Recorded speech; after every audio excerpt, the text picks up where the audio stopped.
started. So this is the keynote lecture in the Mudd Center for Ethics program called Beneficence, Practicing an Ethics of Care. This series will give us a chance to contemplate our responsibilities to promote the well-being of others and how we might care for others well. We'll explore how we might practice beneficence toward those that feel easy to care for, and also toward those that challenge our sense of compassion and care. This year, the Mudd Center's program will include 7 public lectures as well as Care Lab events that are designed to promote more personal introspection about the practice of care. This fall term, the philosopher Karen Stohr will lay the foundation for our series by addressing the moral task of beneficence and its nuances with respect to helping others on their terms.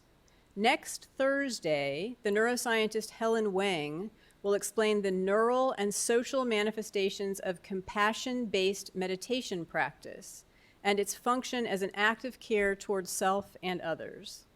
In October, the psychologist Richard Weisbord will discuss practices through which K-12 educators can support children's development of empathy and justice. And in November, the series will conclude for the fall term with Oscar Jerome Stewart, who will address forces that can promote or threaten a culture of equity, inclusion, and care within organizations. As we settle in for the next hour or so, let's pause in appreciation for the original and current caretakers of the land that surrounds us. WNL exists on the homelands of the Yisa and their descendants, among them the Monacan people. WNL's Native American and Indigenous cohort provides us with opportunities to learn more about Monacan culture and community. So I hope you'll join their upcoming events, and the Mudd Center will help to keep you posted about those. It's my pleasure to introduce Karen Stohr. She's the Ryan Family Professor of Metaphysics and Moral Philosophy and Senior Research Scholar in the Kennedy Institute of Ethics at Georgetown University. Professor Stohr's scholarship focuses on how moral values and ideals get expressed in social life. In addition to beneficence, her work has addressed friendship, practical wisdom, moral imagination, the moral aims of dinner parties, and social conventions regarding disability. She's the author of 3 books: On Manners, Minding the Gap, Moral Ideals and Moral Improvement, and most recently, Choosing Freedom, a Kantian Guide to Life. Professor Stohr often brings her work to public audiences as a guest on radio shows and podcasts, and she recently co-authored a column for Washingtonian magazine called Ask the Coronavirus Ethicist. Her work has appeared in a variety of additional public news outlets like the New York Times. She's a frequent guest speaker on topics in bioethics, including embryonic stem cell research, end-of-life care, the principle of double effect, the Henrietta Lacks case, and respect for persons with disabilities. She served on the ethics committee at Providence Hospital in Washington, D.C. I find Professor Stohr to be a master of elegantly translating big philosophical ideas into terms that feel personally compelling and directly relevant to our lives. So I can't wait for you to hear from her. And with that, I will welcome her to the stage.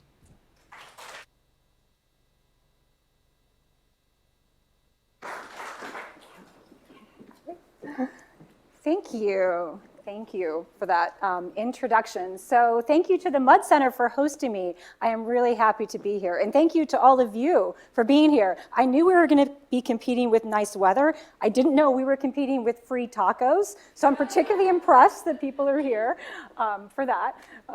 Tacos are tempting. So I'm really excited to be kicking off this series on beneficence and care because it is such an important topic. And it's one of these topics that is really philosophically rich because we all sort of know that beneficence is a good thing, but when we start to try to pin down exactly what it is and what it calls for from us, it starts to get messy really fast. And philosophers love it when things get messy because we just make them messier. So I'm going to actually try to do a little bit of clarifying about some things over the next 45 minutes, but it's going to be messy first because that's just how we operate. Okay, so the problem that I want us to start with is a problem that'll be very familiar to you. It's certainly familiar to me. This, helping people is important. It's a good thing to do. I'm just going to assume we all agree with that. But it's really hard to get right. So here's what I have in mind. Probably, I'm sure, we've all had the experience of trying to help someone and having it just not go well. Maybe because you were trying to help, but what you thought was going to be helpful wasn't, or the person didn't really want your help, or things didn't go as you expected in some way, shape, or form. We've also probably all had the experience, the opposite experience, of trying to do something and having someone help us when we didn't necessarily want them to, right? So maybe they were interfering, or maybe they didn't really do what we were hoping they would do. We've all been on both sides of that equation. And because we've been on both sides of that equation, we also all know that getting it right is important because we want to help people well, but we don't necessarily know how. So my aim in this talk is to do these things: to give an account of helping that explains why it matters, why it's hard to get right, and maybe a little bit about how we can even get better at it. Okay, so let's start. I want to start with terminology, particularly this word. You'll notice that I started with just helping, but now I'm going to switch and using this word beneficence. It's a kind of a technical term in philosophy, at least. It gets used a lot. It's also really hard to say. I've been saying it now for a couple of decades, so it's kind of in my head. But people mean different things by it. But I'm just going to sort of give this a temporary definition, which will complicate soon, which is like doing good deeds. Beneficence is about doing good deeds. Contrast it with maleficence, doing evil deeds or bad deeds. So clearly, beneficence is good, maleficence not so good. Now, if you're still finding yourself tripping over this, I find it actually, Disney has help for us here. So if you can just remember maleficent, then you know how to pronounce the rest of it, right? Because maleficence, so forth, beneficence. Okay. But beneficence, so there is doing good deeds, that's important, but it's not all of it. Because when we think about helping people, we also think about motives. We want people to help us for the right kinds of reasons. So there's another concept that's kind of in the neighborhood, which I'm just going to sort of define here as benevolence, which is wishing people well. And then on the other side, malevolence, wishing people ill, wishing bad things to happen to people. So I sometimes write about vice because vice is just really fun to write about and think about, but we're actually not going to talk about that today. We're not going to talk about the bad stuff. We were only going to talk about doing good deeds and wishing people well. An emphasis on the first of these, on the doing good deeds, but I am going to have some things to say about the second part, about wishing people well. Both of these things clearly matter to good helping, the actually pulling off the good deeds and the wishing people well. But they're not the same thing. And we can see this pretty readily because they can come apart. There are cases of beneficence, good deeds, without the goodwill behind it, right? So imagine someone who's doing something really helpful, maybe rescuing someone from drowning because they're trying to impress somebody who's standing on the shore, or because they want to be famous, or because there's a big reward for doing it. There's all kinds of instances of beneficence without benevolence. That doesn't mean it's bad, it just is not quite the same thing. There's also benevolence without beneficence. So this is perhaps best characterized by what people often call sort of the thoughts and prayers thing. Now, depending on your religious views, you may well think that prayers are good deeds because prayers might be doing something. But if we just focus on the thoughts part, sometimes we sort of wish people well, but we don't really do anything to go along with it. And that's not always a bad thing. Sometimes there's nothing for us to do, or we're doing other things. But sometimes people mistake just like sending happy thoughts into the air or across the internet for doing good deeds. But they're not the same, as we know, if you've ever been on the recipient of somebody's good thoughts when you really actually needed their help, practical help. Okay, so beneficence, benevolence. We're going to keep those separate, although we'll talk about both. So, okay, a different way of stating that problem from the first slide is this. What does it mean to be beneficent? And, perhaps most importantly, how can we become better at it?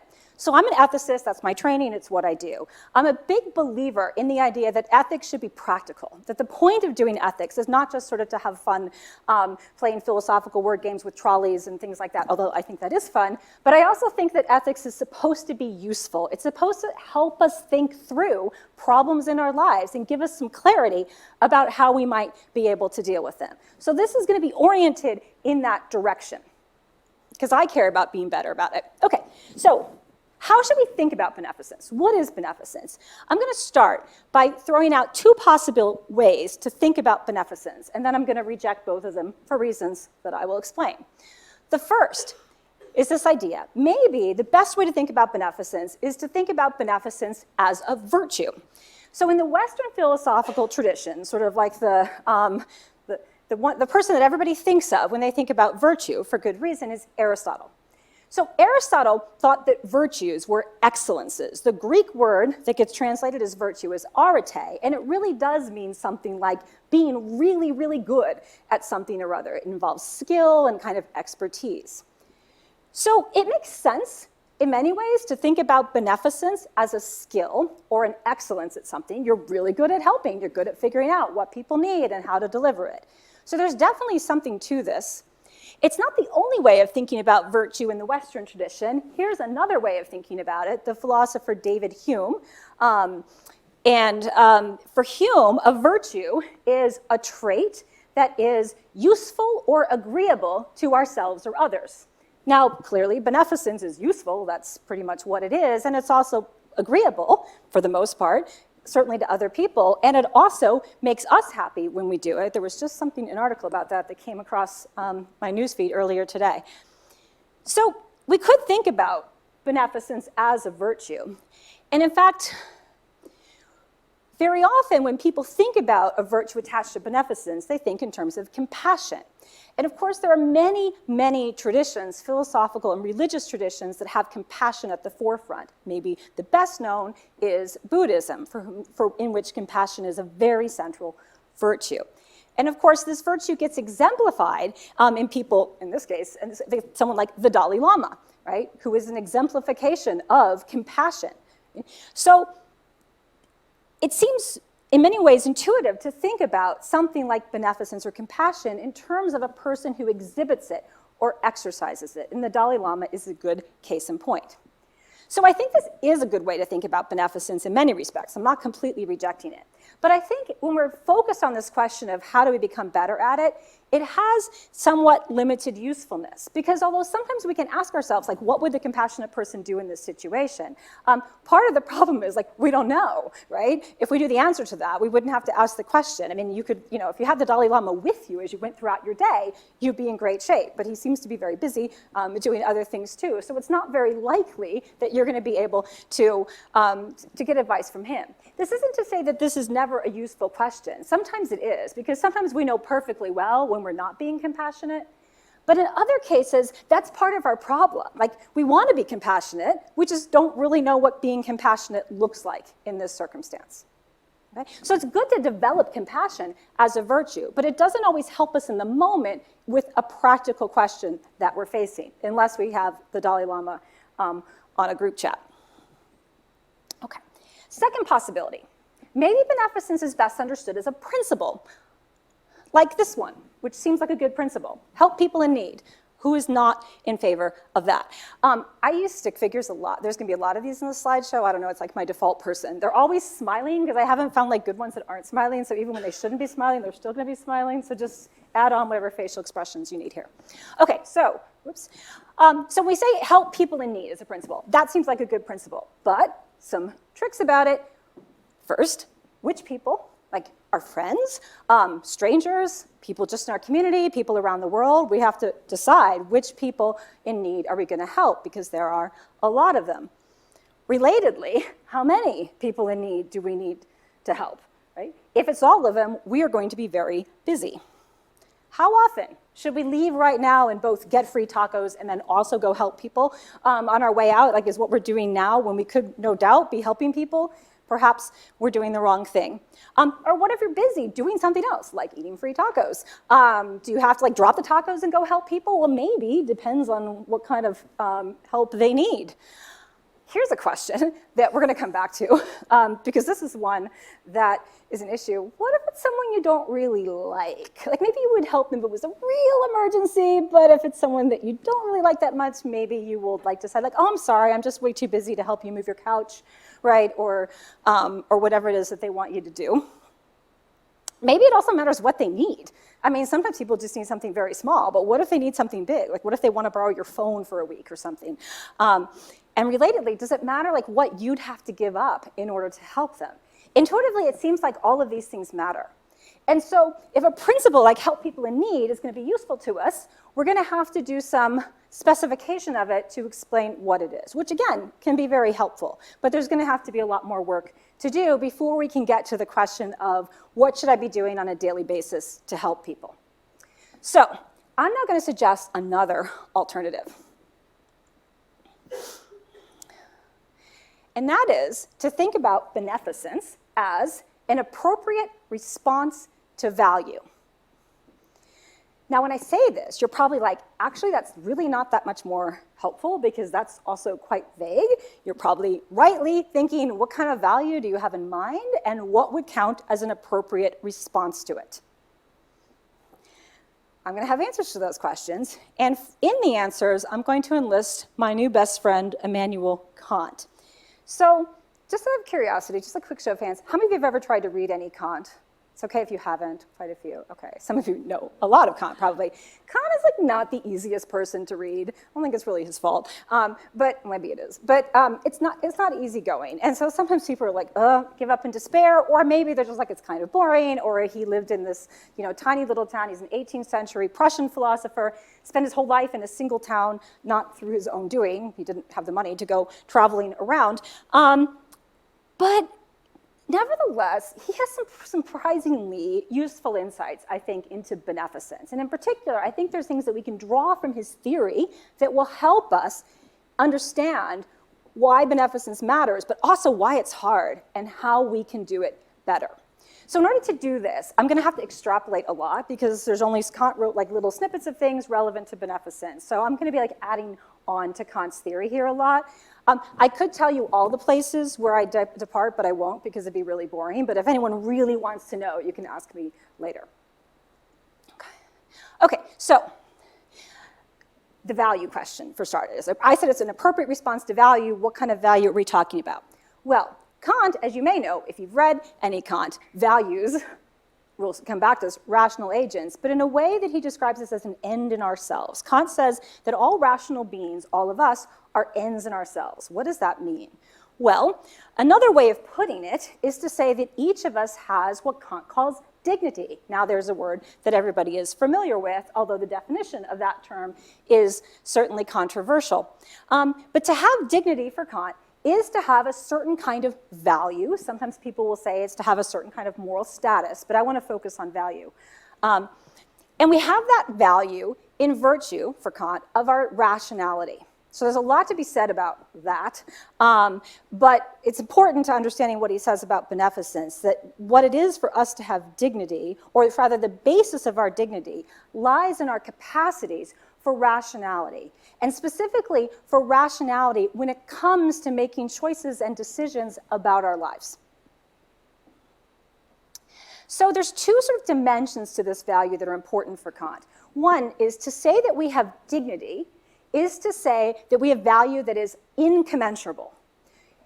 To say that we are incommensurably valuable is just to say that you can't do trade-offs across rational beings in terms of their value. So you can't say 5 human beings are worth more than 2 human beings. So if you're familiar with those trolley problems that are everywhere, right, and you may know that it looks like the Kantian. So the trolley problem, for those who aren't familiar with it, right, is like you have a chance, there's a trolley going toward a track with 5 people on it. You could divert, there's a gazillion versions of it, but on the basic one, you could divert the trolley to a track with 1 person on it, or you could push somebody onto the track to stop the trolley. Kant will say that however you go about answering those very odd questions about how to behave with runaway trolleys, what you can't do is think, well, 5 people are worth more than 1 person, so we should say 5 rather than 1. That what it is to have dignity is to have a value that makes you special in a way that is not sort of amenable to counting. He contrasts it with having price, something that you could sort of be bought or sold in the way that things around us can be bought or sold. Human beings, although you would think that Kant would have recognized that slavery was an affront to human dignity. He didn't actually recognize that. But that's crucial to our value. The other part is that our value is unconditional. And this is to say that we have our value whether or not anybody else values us. So I have a not very expensive Amazon wireless presenter in my hand. Because it's pretty cheap, it tends to break frequently, and if it breaks, as it might, I can just throw it away. What difference does it make? Its value is conditional on it working and being useful for me. For Kant, our value doesn't rest on anybody else's having a use for us, or even us having a use for ourselves. This is what it means to say that our value is unconditional. So dignity, for Kant, is a way of expressing this kind of profound value that each of us has in virtue of our rationality. Crucially, we all have this equally. All rational beings are equally, incommensurably, unconditionally valuable. That's going to be important to his account of beneficence. I'm going to set aside, there's a lot of criticisms about Kant on this rationality bit. Happy to talk about them in the Q&A. There's a lot to say, but I'm going to slide past it right now as if it weren't a problem. Okay. So we have this value. So what? There's also a lot of little thought bubbles and chat bubbles in my slides, as you've already figured that out. Okay, so according to Kant and lots of other people, the fact that we have value means that there are sort of attached obligations or duties that people have to us and that we have toward ourselves in virtue of that value. One of them is what we'll call sort of negative duties. These are primarily duties of non-interference. So if something has dignity, there are a lot of things that you shouldn't do to it. Kill it, thwart it, lie to it, all kinds of ways in which interfering with somebody's rational capacities is an attack on their dignity. So in order to respect or uphold somebody's dignity, there are, for Kant, a whole bunch of duties of non-interference. But that's not all, because there are also positive duties to actually do things for people. Kant doesn't think that dignity can be fully accounted for just by hands-off procedures. We actually have to do things to support people's dignity. Otherwise, we won't really be taking it seriously. Generally speaking, Kant describes duties that are negative in that form as duties of respect for people. Positive duties are duties of love. This is going to be very important for the rest of the presentation. Those words will show up quite a bit. Generally speaking, for Kant, beneficence falls into the category of a duty of love. It is something that you do for people, a positive duty that you do in order to uphold and support their dignity, their capacity to be a rational agent. But as we're going to see in a minute, it's not quite that simple. Because it's going to turn out that beneficence also, doing beneficence well, is going to require attention to respect as well as love. Okay. So Kant describes love and respect as these two great moral forces. He thinks they're both really, really important. In fact, not just really important, they're central to how we interact with other people in a way that supports and upholds their dignity and vice versa. But there's a catch, which is that Kant also thinks that these two things are at least sometimes in opposition to each other. So here's the quote, a quote, he says this a few times, but a quote in which he makes this point. So this is a quote from one of his sort of largest, and probably I would say most important ethical work, the Metaphysics of Morals. And you'll notice here that he says that the principle of love tells us to come closer to people. And respect tells us to keep our distance from each other. So let me give you an example to illustrate what Kant has in mind here. Sorry, that's not the greatest emoji there. Probably everybody has had the experience of encountering a stranger who appears to be really upset. Maybe they're crying or something is bothering them, right? And so they're just out. Imagine like sitting on a bench somewhere you're walking by and you see somebody really upset and you're like, what do I do? Right? And the practical problem that you have there is like, it doesn't seem like I should just walk by, like maybe they need help. I should do something, right? I want to be a compassionate, caring person. I should help them. On the other hand, they're a total stranger. Like maybe they'll think this is intrusive or I'm like, going to embarrass them in some way, or maybe I don't even know what to do. I don't know how to help them. We're sort of torn in those circumstances. We've all had something similar to this, where you feel like you should help, but you're also afraid that helping would be intrusive or overreaching in some way.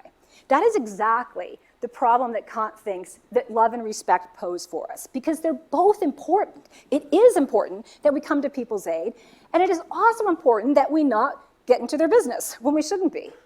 And sometimes those things are in tension with each other, and that's one of the things that can make beneficence really hard to work out as a practical problem. Because for Kant, treating people with dignity means treating them with both love and respect. But when those two things are at odds with each other, we run into difficulties knowing what to do. What if what we need to do in order to come closer to someone, be more caring and more compassionate, ends up feeling on their end like intrusion or paternalism or something else that we don't want to do? So, how is Kant going to resolve this problem? Well, he has some ideas for us. In order to see what his ideas are, we need to dig a little deeper into what he means by love and also what he means by respect and how they fit together. Okay, so we'll start with love. First of all, Kant distinguishes, as many of us do, between love as a feeling and love as an action. So we tend to think of love as a feeling, but when we're talking about beneficence and we're talking about duties of love, we're usually thinking of it in terms of actions. Kant does not think we have a duty to feel love for people directly, mostly because he thinks you just can't call it up. Like you can't just like make yourself love someone on the spur of the moment. But you can make yourself help them on the spur of the moment. And so for Kant, when he's focused on love, he's mostly focused on love as an action. Right? And so you can see this here, that MM is also the Metaphysics of Morals, to do good for other human beings, to be beneficent insofar as we can as a duty, whether or not you love them, in the sense of have loving feelings toward them. You still have to help them. He's not the only one who thinks like this. So this is a quote from one of my favorite sermons from Martin Luther King Jr. called Loving Your Enemies.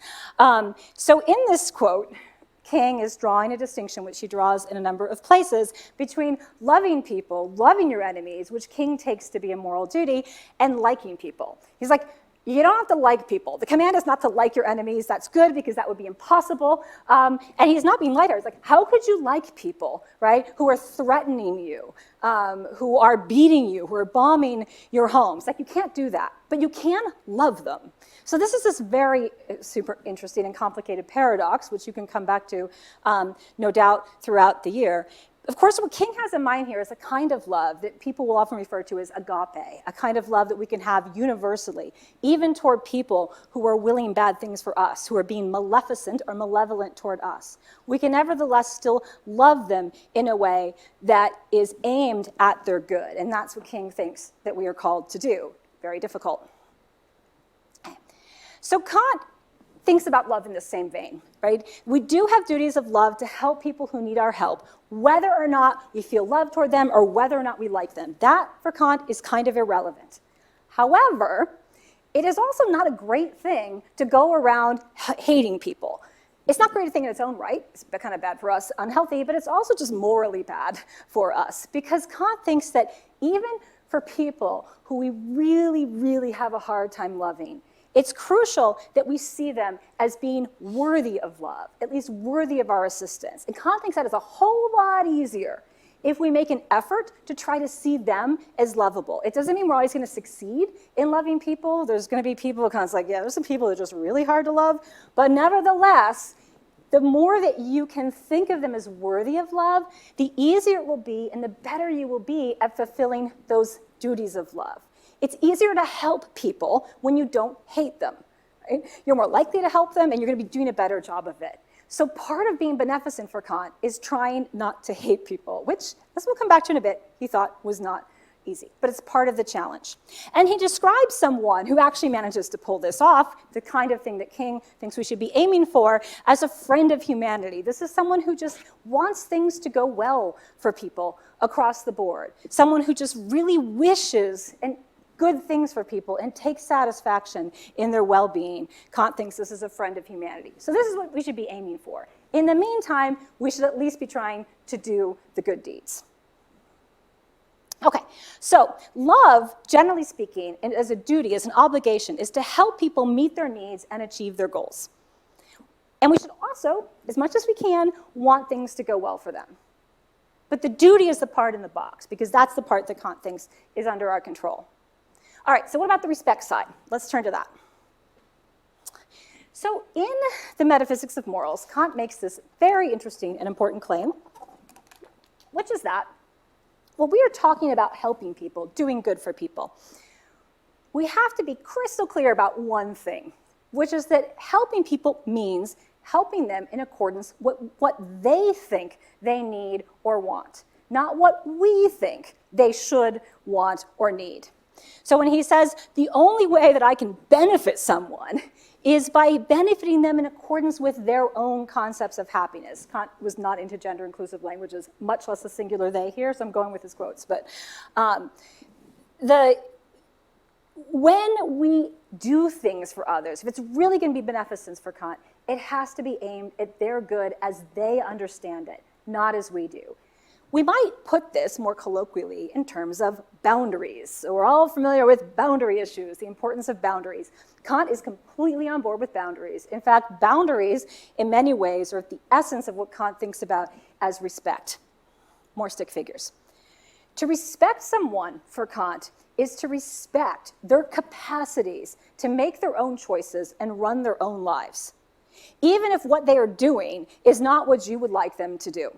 So, for students here, in the context of things like your major, right? I'm sure there's a lot of people whose family members, parents, friends have opinions about your major, right? If you're Kant, you're going to be like, this is the kind of thing that people need to decide for themselves, as opposed to doing it because other people want you to do. So then if a parent is giving you a hard time about a major, you can just be like, but mom, Kant. I don't think that's actually going to work, but you can try it. So boundaries. Boundaries are, for Kant, essential to doing beneficence, those loving actions, in a respectful way. Because if what you're doing is actually reaching inside that circle into their boundaries, and be like, I know you said you want that, but really this would be better for you, and doing that for them instead, Kant's like, you've gone too far. That's actually not helping them. That's about you, not them. So being beneficent, really beneficent for Kant, means setting aside yourself, this is always very hard, and making it about the other person in a way that respects their capacities. Now, it may be that your friend is doing something that you think is just a disaster, and Kant is like, well, you don't have to help people with everything that they're doing. But it really, really matters that you recognize that people, as part of their dignity, have a right to make their own choices even when they're terrible. And it's not your job to make their choices for them.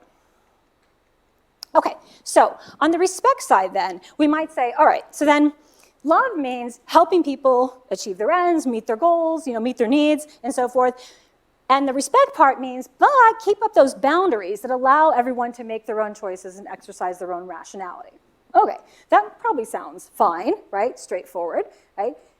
Maybe even easy, or at least obvious, except we all know if beneficence were that easy, we wouldn't be faced with the challenges that we were talking about at the very beginning. Because in real life, it doesn't work this smoothly. And Kant's explanation as for why it doesn't work that smoothly has to do with us. More specifically, it has to do with what he thinks of as the kind of dark side of human nature. Remember how he said that Kant thinks it's really hard not to hate people? This is going to be a problem for us when it comes to beneficence. Okay, so as we talked about earlier, back when we were talking about value, Kant thinks that we all have dignity. We are all equally morally valuable. This is a very hard thing for us to remember on a daily basis. Kant thinks that it is part of our natures. Now, he could be wrong about this, but he thinks that we have a sort of deep-seated desire to kind of think of ourselves as being a little bit better than other people, even if it's not conscious, which it often isn't. There's all kinds of ways, and some of this could also just be deep insecurity to make sure that you're not below people. But we sort of enjoy that little sort of touch of superiority that we sometimes feel when we come off looking good compared to other people. And so Kant talks about in various places some different kinds of vices that are part of this feeling superior. Someone who's arrogant, everyone's familiar with that, people who are contemptuous. But there's also a kind of self-satisfaction sometime in being or a smugness and being yes, look how you compare favorably to these people over there. The people over there, when it's somebody else, right, that we sort of feel to be lower than us, have their own issues. Or we have our own issues if we're on that side of it. Kant talks about a vice that he calls servility. The servile person thinks of themselves as being lower than other people. They're always sucking up to people in different ways. There's different ways in which this manifests itself. Or a kind of self-loathing.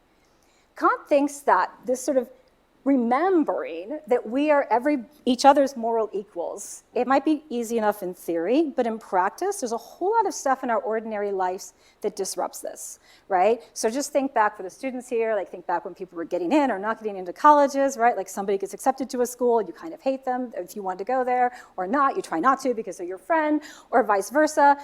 We have this experience all the time.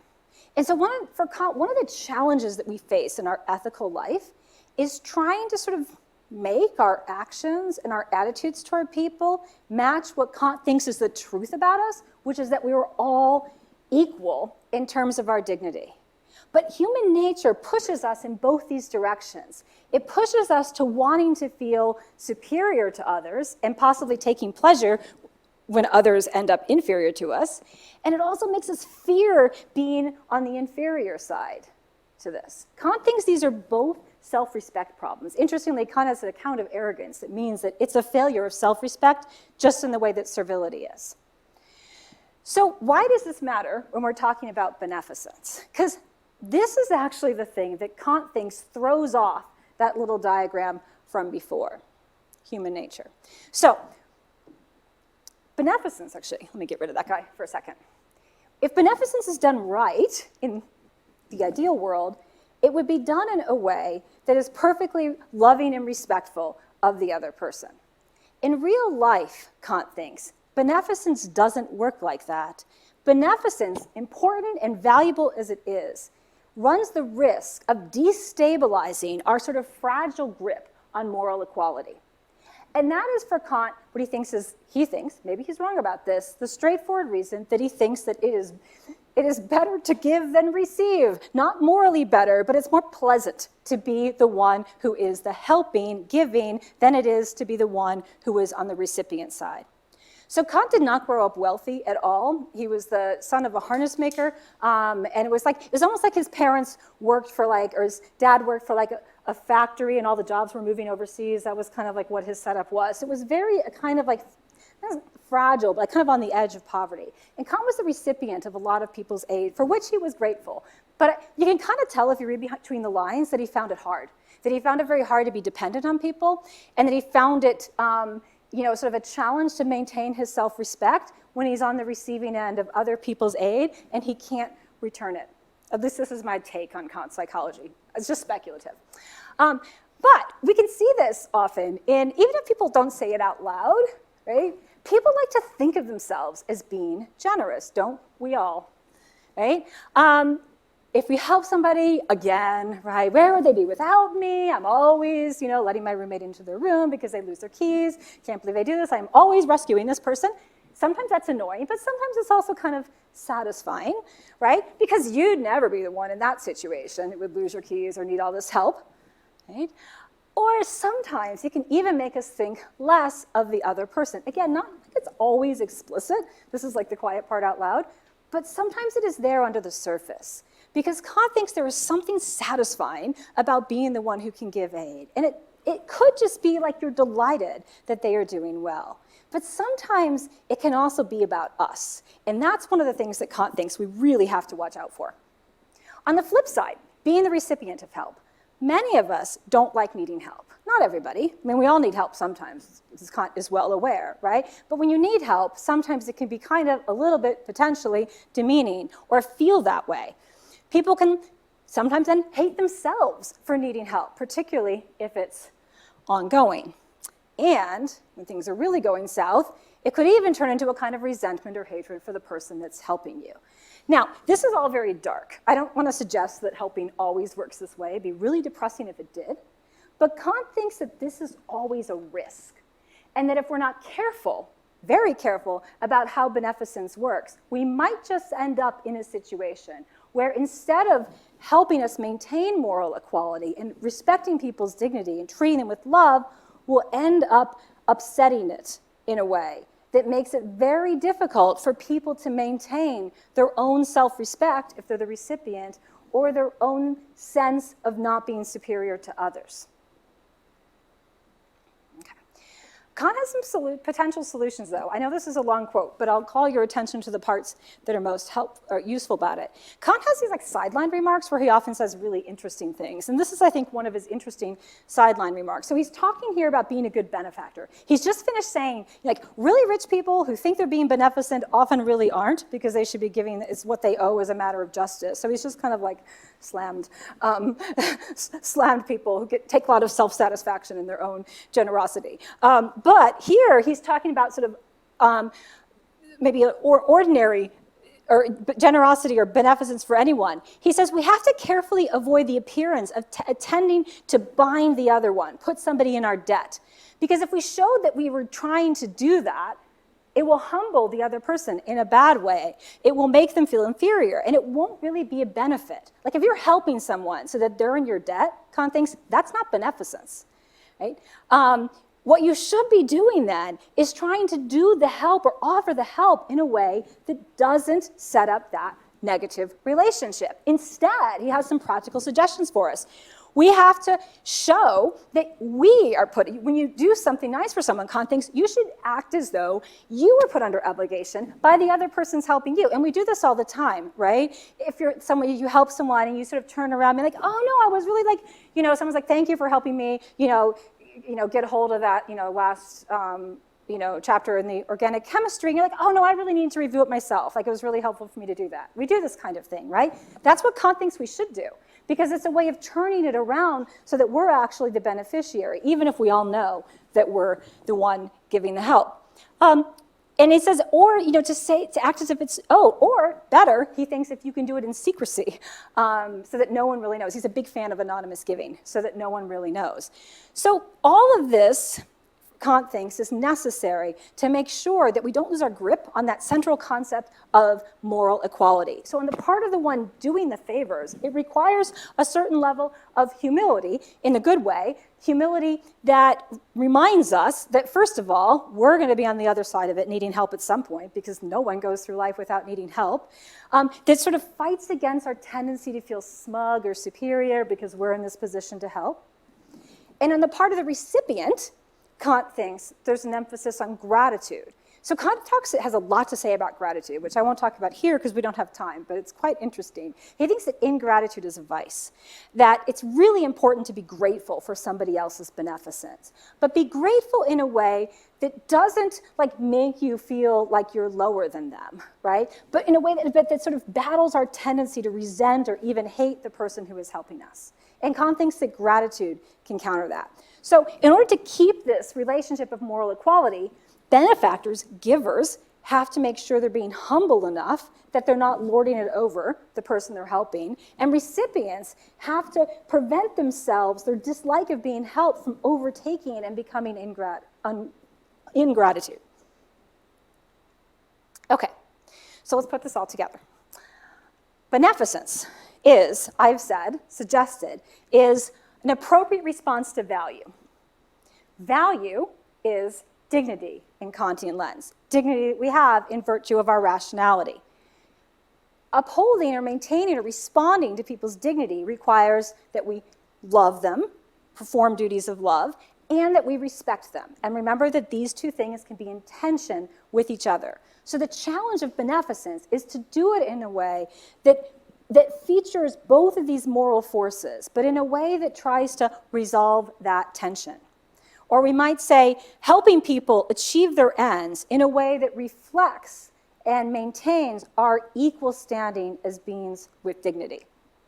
So some of the practical solutions that have come up in this talk in Kant and elsewhere are the significance of maintaining boundaries, not imposing your own ideas of help on other people, ensuring reciprocity. I only touched on this a bit, but it's very important for Kant. Kant takes for granted that we're all going to need help. That's just the way human life goes because we're all vulnerable. Today it's my turn, tomorrow it's yours. But we're not all equally in need of help all the time. That's just also a fact about human life. Some people need more help than others for longer periods of time. But the more we can do to maintain reciprocity, the better it will be for us. And it doesn't have to be like doing exactly the same thing in response.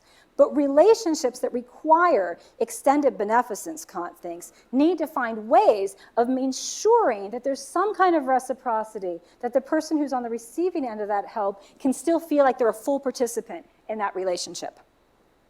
He talks about downplaying your role, as we do all the time, like, oh, I was already going that way. No, I don't really mind. I wanted to get out. We do that frequently. Kant's a fan.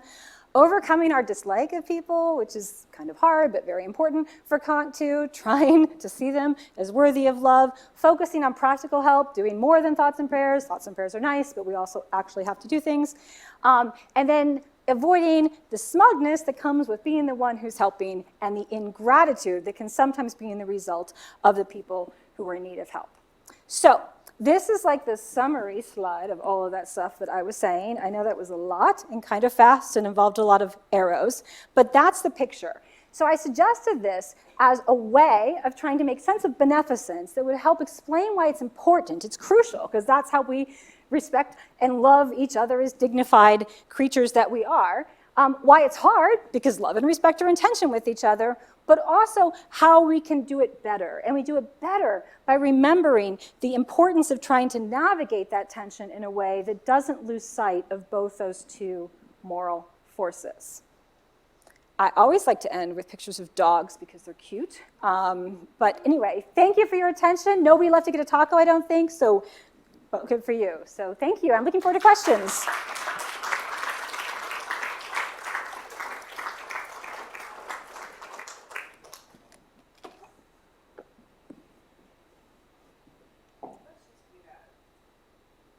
We're going to use the mic so that everyone can hear well. Murtaza? Yeah, snow cone. Do you want me to hold your snow cone just for a second? There's snow cones too? Yeah. Wow. I had We a could quick just do question question. and answer out there, sorry. I had a quick question. So, like, where would something like an intervention or something on like a far side of the spectrum kind of fall? Like interventions in someone who's really, really struggling? Where there's multiple people and then dignity is in question too. Like, how is that kind of viewed? Yeah, are you thinking of cases where the person is really in trouble and the only way to help them may require going further into that circle of boundaries? Yeah. Yeah. So I actually wrote a whole paper on this once not because I think I have this great solution to it, but because I'm so bothered by it. Like it just, I don't know, like it's so hard, but it really is hard, right? Because Kant thinks that we need to be free to make our own choices, even if they're bad ones. And we're required to respect people's choices. I mean, not like any choice, like if you're gonna harm somebody else, like you have a right to do anything you want. But in general, people's autonomy is crucial for Kant. Unfortunately, it's not always that smooth, right? Because there are people who are not just like making like bad like fashion choices or something, but making choices that are really gonna damage their lives. Things like addictions, right? Or really like abusive relationship, like really serious problems. One of the things that I find troubling about Kant is that it looks like he has to be kind of hands-off. And I find that to be not an appealing attitude, too. And so some of it's a puzzle being like, how far can we go into trying to set ends for people? So sometimes we do this. Like, so for instance, suppose you have a friend who is drunk, and you have to like get them home safely, but they're like, you know, gonna like standing in the middle of the street and not responding to reason, right? because that's how drunk people are, you might have to do things like get them home or lie to them or convince them, to things that you wouldn't otherwise do if they were sober. But you kind of do it like thinking like, I bet they'll thank me when they're sober, hopefully, right? People in emergency rooms do this all the time when people come in unconscious. Like, I don't know what they want, I'm just gonna go with this because I'm gonna assume that this is what they would have wanted. There might be a way of reasoning about that. Like a person who's in the grip of an addiction is in a sense not able to act rationally. And so maybe there's a way of saying we could do it for them in the hope that if we succeed, they will see that as enhancing their rationality. Fingers crossed.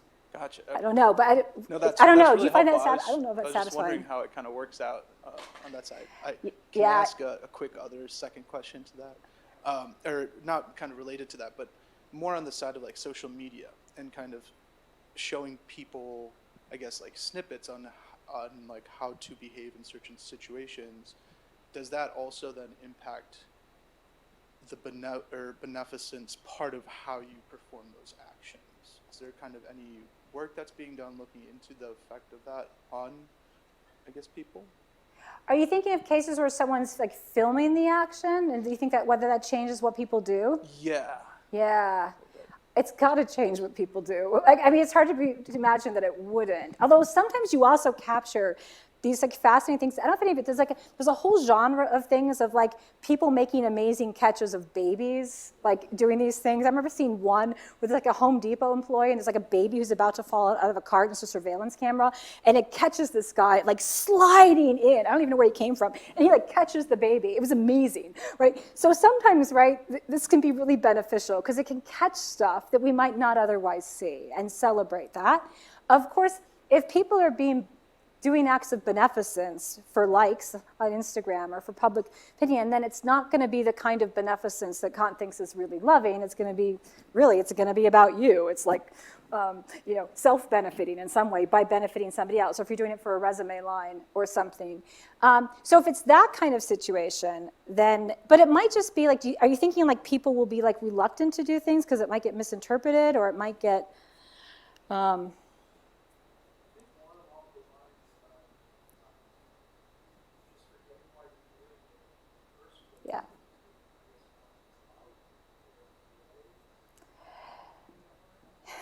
Yeah, I think this is why Kant is such a fan of secret beneficence. He's really worried about the smugness thing, or that making it about you.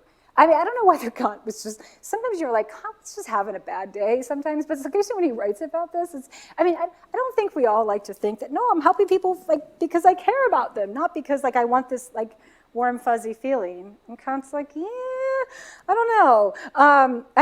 We should be helping people because we care about them. And so this is why I think Kant thinks that not just the best acts of beneficence, but the ones to avoid them are the ones that nobody knows about, because you're not going to get any of those positive effects. So I suspect I'm sympathetic to this view. I think that makes sense, that the more we can do beneficent things in secret, the better it is for our moral characters. On the other hand, though, there's also a lot to be said for being able to witness other people's acts of beneficence because they can be really inspiring. When you see them, when you see people doing really sacrificial things, like, well, I don't know how much the guy was risking by doing a flying baby save, but it was cool. But you see other cases where people are caught on film doing these like amazing rescues of people, really self-sacrificing. That's inspiring for all of us. And if that was all in secret, I don't know how you could like secretly rescue someone from something, but those are inspiring too. So it's a kind of a trade-off. Like we need to be personally humble about our helping acts, but we should be celebrating helping acts in other people. But in some ways, that actually seems right to me. Yeah.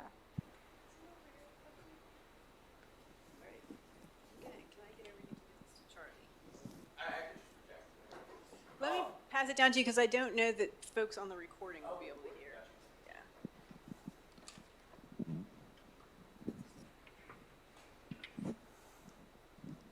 So I had a question about Kant. He talks about like rationality, and that's what gives the value for compassion.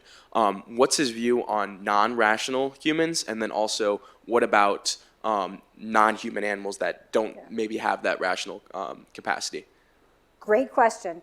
The answer about Kant is that he says very little, so we don't know. And so what happens is Kantian ethicists are like, okay, what could you say about a theory that draws such a sharp distinction between rational beings and non-rational beings? First of all, the distinction is not that sharp, obviously.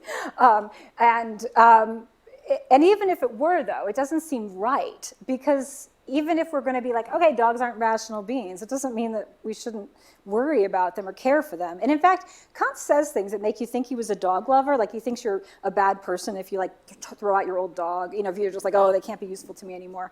But it's not really easy to ground it in his theory, because it looks like non-human animals are themselves just like objects. They don't have, at least in Kant's theory, value in their own right. And that just seems wrong. So lots of people have tried to work with this, and like, well, they're kind of rational, or they're kind of like us, or something. But it's not great. It's just not Kant's strong suit, for sure.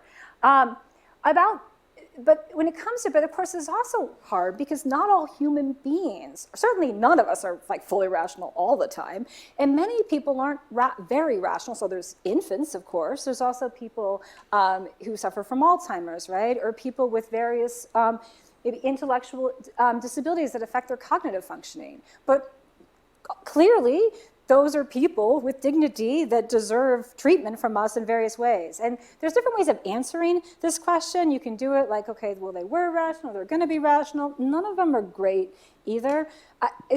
Kant kind of talks about this, but not very well. It doesn't seem to be something that really bothered him. But you're right to be worried about it with that emphasis. Now, of course, you could ground dignity in other things. So many religions ground dignity, for instance, in being made in something like God's image. Like, there's lots of ways to ground dignity that aren't based in rationality. Right. So going off of that, then, I guess how would that influence ideas of like the potential for rationality and then pronatalism, like an idea like that? The potential for rationality? Yeah, because if rationality is a virtue under Kant, it sounds like, and that's what gives them some one incommensurable value, right? Then how does that influence concepts like pronatalism? Yeah, like should we just be trying to create lots and lots of rational beings? Yeah. Yeah. So that doesn't necessarily follow. So it wouldn't follow from Kant's theory that the kind of value we have is the kind of value that we should be trying to create more of. Gotcha. So some kinds of value might be. But it might also be that either we couldn't create more of it or there's no need to. So think about, I don't know, like sequoias, like or something else that's just like a fabulous natural side. Like even if we could create more, which we can't, right? We might just think that's not really the point. The point is like respect what's out there too. And I think that's more how Kant thinks about our value, not as something to make more of, but something to sort of respect in this way and love in this way when it exists. Gotcha. And then one more question. So with that incommensurable value, and like that, like the trolley problem, like 1 versus 5 being both equal in that sense, kind of, how does Kant face tragic choices in which like you have to sacrifice one for another kind of thing? Yeah, that's a really good question. So Kant seemed to take the view that there aren't any true moral dilemmas, in the sense that there is always going to be a path out that's at least morally okay or permissible, even if it's not great. So Kant thinks you just can't be in a situation where you'd have to act wrongly no matter what you did. And that's in part because back on the slide where I mentioned negative and positive duties, the duties of non-interference versus the duties to do things, Kant thinks that negative duties take priority over positive duties in the cases of dilemmas. So back to the trolley. So there are some versions, if you're familiar with trolley problems, where one way to solve it, and you can just keep playing with the numbers, you can save like 1,000 people on one trolley track if only you just like push this one guy off onto the track so that he'll stop the trolley with his body. So you sacrifice one and you save 1,000, 10,000, you can just keep adding the numbers. Kant will still say, you can't do that. Right?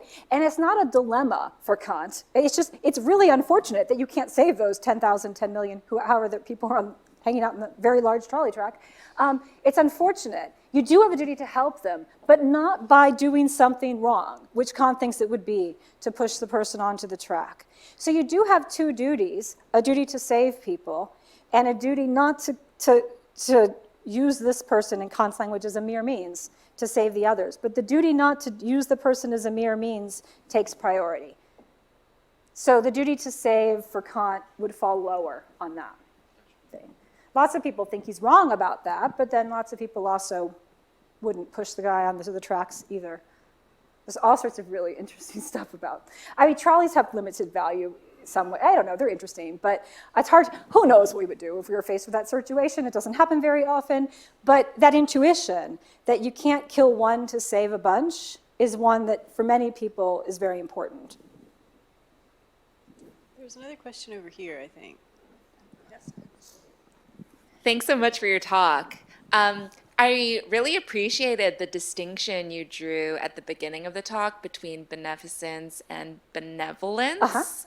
And it actually seemed to me like Kant was kind of subsumes them together. So it seems like it's not enough that we perform acts that benefit other people. It must also be the case that they're performed from this motive of love. And I'm actually wondering whether it would be useful to pry them apart a little more than Kant might permit, especially like the stuff about like doing good in secrecy. Like, I wonder if that's like a good starting point, or like sort of a good. It wouldn't seem to provide like the initial motivation a lot of people need to begin sort of developing habits of beneficence. And I was wondering whether you thought there were sort of limits to drawing on Kant in that respect, or whether he could account for them. Yeah, there's lots of good questions in there. So there was a big part of Kant that I left out about motives, which Kant thinks that you have to do at least some. It's quite controversial among Kant scholars, but motives matter. He thinks you should be doing what's right because it's right and not because you'll get a tax break or lots of Instagram likes or whatever else. That's what makes it what he calls a morally worthy action.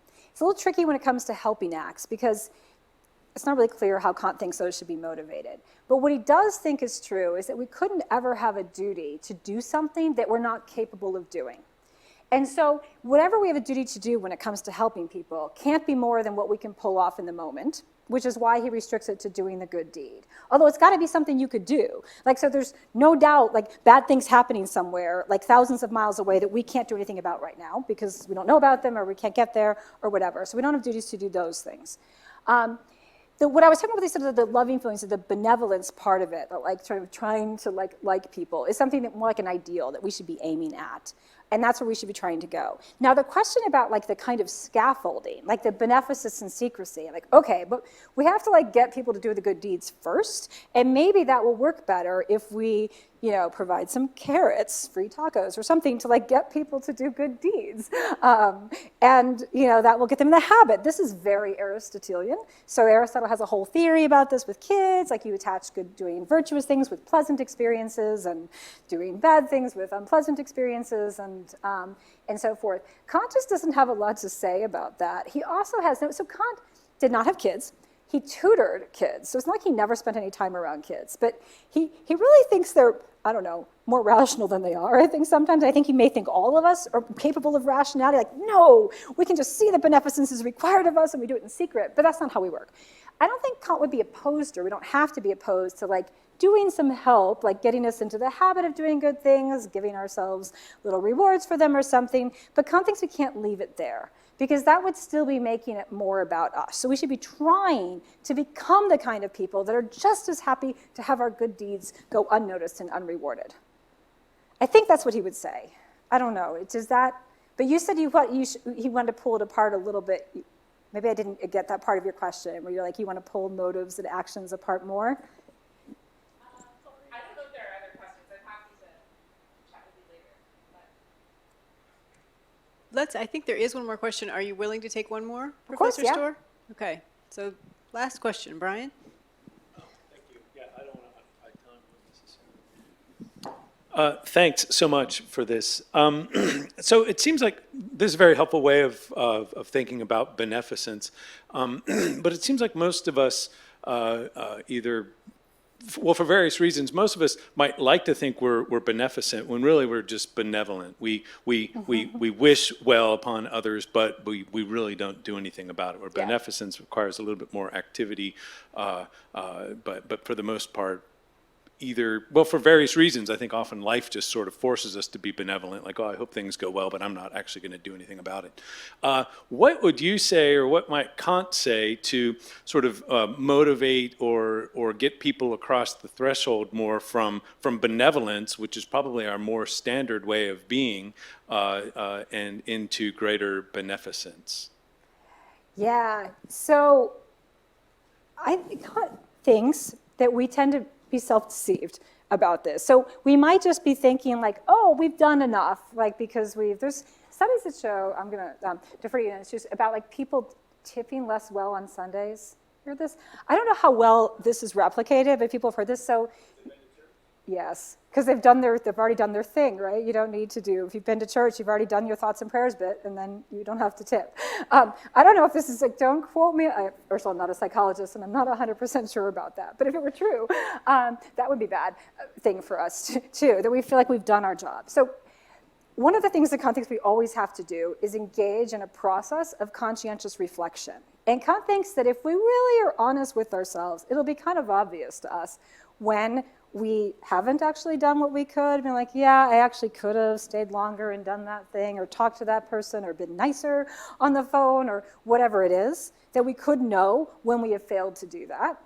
That might be optimistic on his part, that we could do this, but he has little patience for people who think that they've, by sending good wishes, they've like done their beneficence thing. He's like, that's not what the duty is. The duty is actually to help people in need, right? It's not just like to be concerned for the water quality in Flint, Michigan, right? It's to like get the water clean, right? Drinkable water is our goal. So for him, it is tied, the duty of beneficence is tied to people's actual needs and goals and aims. And it won't count as having fulfilled the duty if you just sort of like wish people to send good thoughts to Flint as opposed to fixing the water problem. So I think for him, it's just not going to count. I think he thinks that will be apparent to us if we think. But the thing about self-deception is a problem because I think, often deceive ourselves into thinking that we can't do something when we can, which is a lot of the time, and being satisfied with what is actually not enough.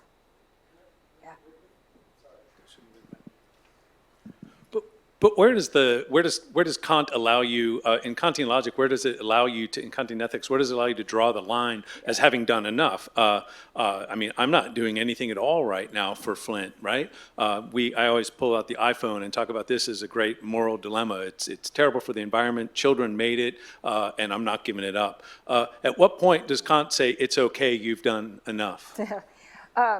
Lots of discussion about that. So for people who are familiar with utilitarianism, as a theory, it's known for what often, because it's demandingness. Basically, we're all acting wrongly right now, definitely by sitting here talking about philosophy instead of doing things that are better. But just about everything in our lives. If you know Peter Singer's work, you may know he's controversial in lots of ways. But one of his big things is, yeah, we're all actually acting really badly right now. You need to go sell off most of your possessions, donate them to the poor, and go do stuff. And anything else short of that is just wrong. So there are people who think like, yeah, that's probably right, but I'm not going to do it. I think Kant would be like, no, that's not quite right. In part because Kant thinks self-respect is so important. And so self-respect means not like sort of putting yourself at the service of everything else in the world. But that's not to say that we don't let self-respect turn into what for him would be kind of a vicious sort of self-love, where we just ignore people's needs. So he thinks we actually need to go out. He thinks a part of our problem is simply straightforwardly a lack of sympathy. So he's like, you need to like go out to like, he says like sick rooms and prisons and visit people and like see what's going on out there. On which point, Kantians and utilitarians are in total agreement. So I think there's no doubt that Kant thinks that we should do more than we do. But I don't think that Kant thinks that we're acting, well, certainly we're not acting wrongly by talking about him, but we're not acting wrongly. The iPhone might be tricky, but we're not, because he's also kind of into like not being excessively like attached to material objects. But we're not acting wrongly if we like go out to dinner with friends and enjoy their company, as opposed to sending that money to Oxfam. Whereas the utilitarians can be like, nope, money's got to go to Oxfam. You can have, I don't know about the free tacos, but that too. I think Kant would say that we're not. But it may be that we're failing to really be sufficiently concerned with almost certainly we are, with the dignity of others. So yeah, we have to care about the kids making the iPhones.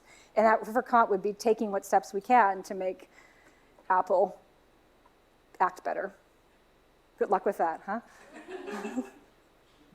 I also have an iPhone that I'm attached to and feel guilty about, but not guilty enough to give it up.